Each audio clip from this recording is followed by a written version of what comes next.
महंगाई और जीएसटी पर चर्चा के लिए संसद में मानसून सत्र में गतिरोध बरकरार। संसद में आज भी हंगामा, दोनों सदनों की कार्यवाही रोकी गई। महंगाई को लेकर आज भी विपक्ष ने खोला सरकार के खिलाफ मोर्चा। सदन शुरू होने से पहले संसद भवन परिसर में विपक्ष के सांसदों का प्रदर्शन। बढ़ती महंगाई से केंद्रीय मंत्री फग्गन सिंह कुलस्ते का सामना। अपने संसदीय क्षेत्र में 15 रुपए का भुट्टा सुनकर भड़के।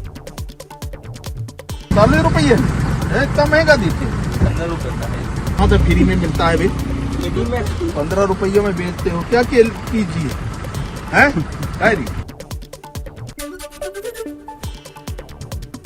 एनडीए उम्मीदवार द्रौपदी मुर्मू चुनी गई देश की पहली आदिवासी महिला राष्ट्रपति। एनडीए ने मनाया जीत का जश्न।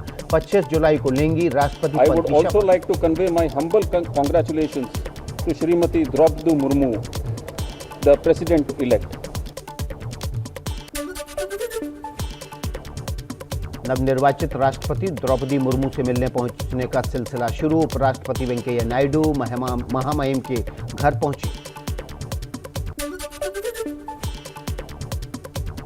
केंद्रीय मंत्री पर्यटन मंत्री जी किशन रेड्डी भी नवनिर्वाचित राष्ट्रपति द्रौपदी मुर्मू से मिलने पहुंचे। द्रौपदी मुर्मू को दी बधाई। कई और लोग साथ में थे मौजूद।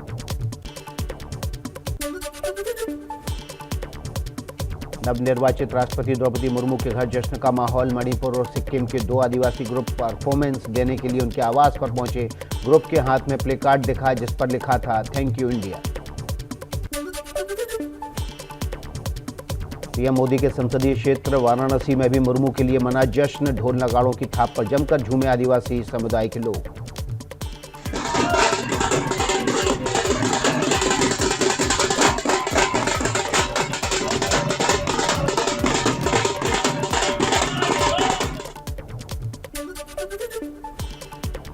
यूपी के सोनभद्र में द्रौपदी मुर्मू की जीत का आदिवासी समुदाय ने परंपरागत तरीके से मनाया जश्न। आदिवासियों ने गीत गाए, ढोल नगाड़ों के साथ नाच किया और आतिशबाजी भी की।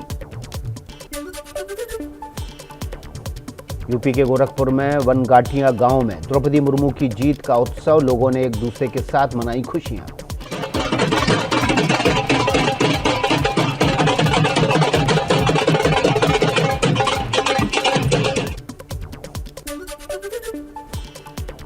द्रौपदी मुर्मू के लिए बिहार में बीजेपी नेताओं का जश्न। बिहार की डिप्टी सीएम रेणु देवी ने भी किया नृत्य।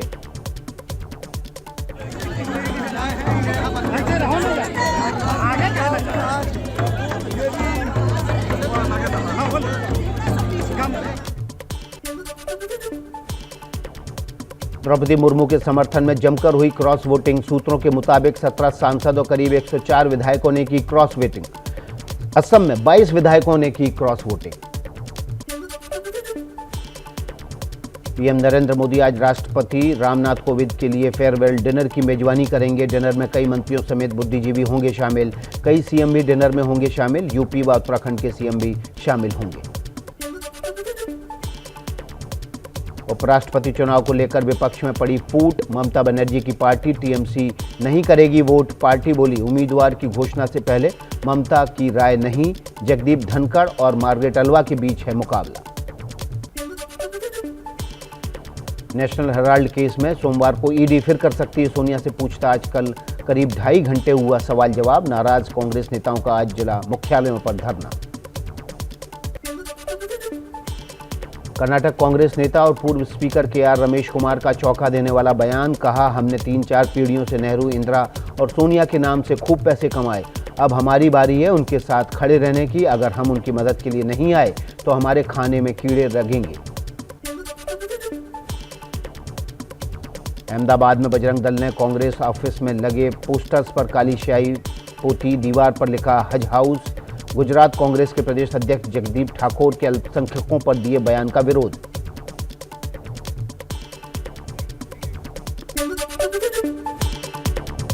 दिल्ली में एक बार फिर मुख्यमंत्री और एलजी के बीच टकराव बढ़ा। एलजी ने दिल्ली सरकार की आबकारी नीति की सीबीआई जांच की सिफारिश की। कहा इस नीति के जरिए लोगों का फायदा पहुंचाने की कोशिश नहीं की गई। सिंगापुर टूर को लेकर दिल्ली सरकार में बढ़ा तकरार। एलजी की मंजूरी न मिलने पर केजरीवाल ने विदेश मंत्रालय से किया आवेदन। वर्ल्ड सिटीज समिट में जाना चाहते हैं मुख्यमंत्री। खत्म हुआ छात्रों का इंतजार। सीबीएसई के 12वीं के नतीजे घोषित। बोर्ड की आधिकारिक वेबसाइट पर जाकर आप देख सकते हैं। इसके अलावा डिजीलॉकर, उमंग ऐप और result.gov.in पर भी परीक्षा परिणाम मौजूद है। सीबीएसई की 12वीं की परीक्षा में इस साल भी लड़कियों ने मारी बाजी। करीब 95% लड़कियां और 91% लड़के हुए पास। लखनऊ के लुलू मॉल में नमाज अता करने वाले घटना पर समाजवादी पार्टी के नेता आजम खान का तंज। कहा, मैं आज तक किसी मॉल में गया ही नहीं। हमने ना लुलू देखा ना लोलू देखा। हम आज तक किसी मॉल में गए नहीं। जो लोग जानते हैं उनसे पूछिए, लुलू लोलो टूलू टोलो। भड़काऊ नारे लगाने के आरोपी गौहर चिश्ती को कोर्ट ने 7 दिन की न्यायिक हिरासत में भेजा। कड़े इंतजाम वाली अजमेर भेजा गया जेल। पुलिस रिमांड खत्म होने के बाद कोर्ट में पेश किया गया था। एबीपी न्यूज के हाथ लगी पिछले दिनों तेलंगाना के निजामाबाद में 4 लोगों की गिरफ्तारी के बाद रिमांड की कॉपी से बड़ा खुलासा। आतंकवादी से पीएफआई के तार जुड़े हुए। राजस्थान में पकड़े गए घुसपैठिए रिजवान का बड़ा खुलासा। रिजवान ने ही पाकिस्तान के लाहौर में महाराणा रंजीत सिंह की मूर्ति तोड़ी थी। फुलवारी शरीफ टेरर मॉड्यूल और गजवाए हिंद मामले को अब एटीएस के हवाले कर दिया गया है। सूत्रों के मुताबिक 2023 में सीधा जिहाद करने के मिशन के लिए बिहार के करीब 60-70 बेरोजगार मुस्लिम युवकों से संपर्क साधा गया था। मिशन 2023 के लिए मुस्लिम युवाओं को उकसा रहा था। फुलवारी शरीफ टेरर केस में मरगूब अहमद दानिश की 48 घंटे की रिमांड खत्म हो गई। मेडिकल जांच कराने के बाद कोर्ट में पेश किया गया और वहां से जेल भेज दिया गया। गिरफ्तार संदिग्ध आतंकी अतहर परवेज मोहम्मद जलाउद्दीन अरमान मलिक के पास करोड़ों की संपत्ति का पता चला है। जमीन की दलाली कर भी करोड़ों लोगों ने कमाए हैं लोग। लुलू मॉल के बाद यूपी के प्रयागराज में रेलवे स्टेशन पर सार्वजनिक तौर पर नमाज पढ़ने का मामला सामने आया। रेलवे पुलिस के सामने पढ़ी जा रही थी नमाज। बताया जा रहा है कि नमाज पढ़ने वाले सभी आरोपी थे और पुलिस से ही नमाज की इजाजत ली थी। विश्व हिंदू परिषद की नेता साध्वी प्राची को मिली जान से मारने की धमकी। साध्वी ने सरकार से सुरक्षा मुहैया कराने की मांग की। इससे पहले भी साध्वी प्राची को मिल चुकी हैं धमकियां।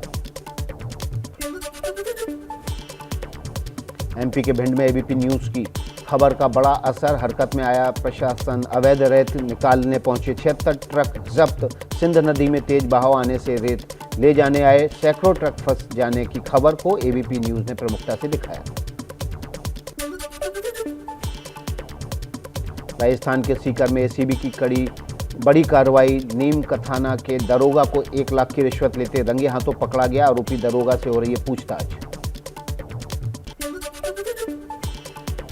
पंजाब पुलिस की मौजूदगी में मोगा में गैंगस्टर मनप्रीत सिंह मन्नू और तरनतारन में जगरूप सिंह रूपा का हुआ अंतिम संस्कार। दोनों पर सिंगर मूसेवाले की हत्या करने का आरोप। पुलिस मुठभेड़ में मारे गए थे गैंगस्टर। हरियाणा के नूह में डीएसपी की हत्या के मुख्य आरोपी शब्बीर उर्फ मित्तर की 5 दिन की police remand. DSP Surendra Singh dumper से कुचलकर मारने का है आरोप। कानपुर में देर रात बीजेपी पार्षद विजय निषाद के भतीजे विशाल की हत्या। हमलावरों ने ईंट पत्थर से कुचलने के बाद मारी गोली। परिवार के मुताबिक पैतृक घर के विवाद में हुई हत्या। सोनू, शैलेंद्र और राजेंद्र नाम के युवकों पर है आरोप। यूपी के फरखाबाद में कर्ज से परेशान पिता ने बेटी के साथ की आत्महत्या। व्यापार में घाटे और धोखाधड़ी के केस से परेशान था मृतक। पुलिस कर रही है मामले की छानबीन। यूपी के देवरिया में मानवता को शर्मसार करने वाली घटना। ससुराल वालों ने बहू की बेरहमी से पिटाई की। महिला पर चाकू से हमला कर गंभीर रूप से घायल कर दिया। 8 साल पहले युवक ने अनुसूचित जाति की लड़की से शादी की थी। पुलिस ने मामला दर्ज किया। मुंबई में फर्जी कॉल सेंटर से मोबाइल बेचने वाले गैंग का भांडाफोड़। ये कॉल सेंटर पूरे देश में लोगों को घटिया मोबाइल सप्लाई करके ठगी करने का काम करते थे। 3 आरोपियों के साथ 1,37,00,000 का मोबाइल बरामद।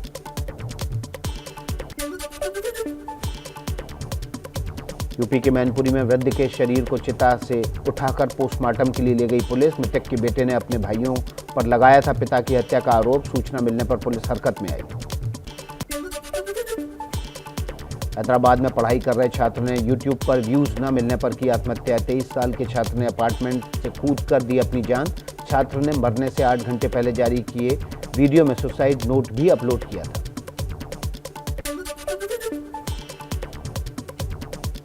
राजस्थान के भीलवाड़ा में मृत महिला निकली जिंदा। डीएम के सामने पेश होकर लगाई न्याय की गुहार। कहा, मैं जिंदा हूं, परिजनों ने मेरी मौत का फर्जी सर्टिफिकेट बनवा कर जायदाद हड़प ली है।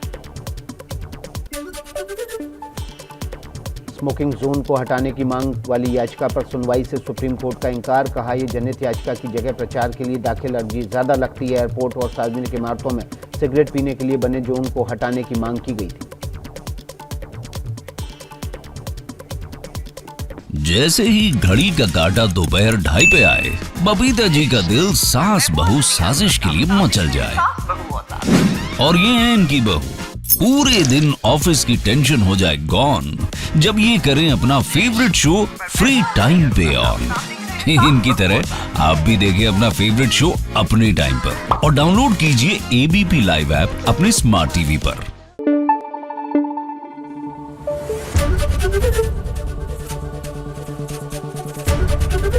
एबीपी न्यूज आपको रखे आगे।